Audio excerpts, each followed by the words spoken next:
Is 0 factorial actually equal to 1? Yes, but why is that so? You may have come across in your calculations from school that 0 factorial equals 1.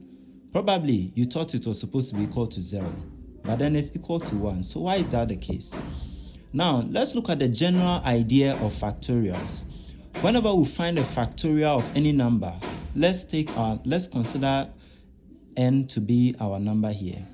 So whenever we find a factorial of n, the answer is always equal to n times the factorial of 1 less than n.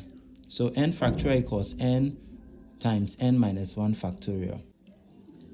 Let's consider some examples, like 5 factorial, which is equal to 5 times 5 minus 1, which is 4, times 4 minus 1, which is 3, times 3 minus 1, which is 2, and it continues like that. Another way we can write 5 factorial is 5 factorial equals 5 times 4 factorial.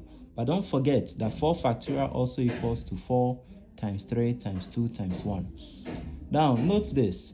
If we want to make 4 factorial the subject from 5 factorial equals 5 times 4 factorial, then we have 4 factorial to be equal to 5 factorial divided by 5.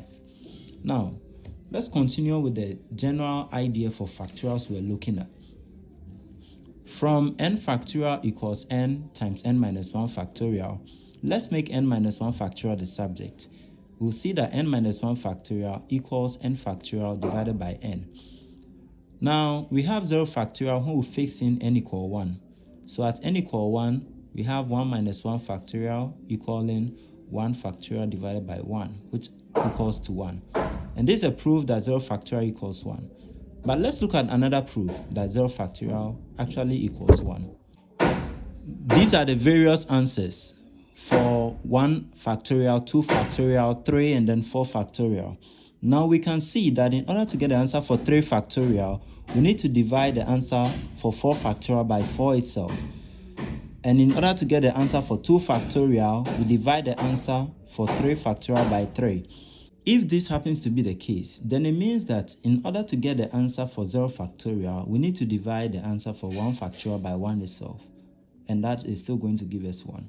So this is a proof that 0 factorial actually equals 1. Thank you.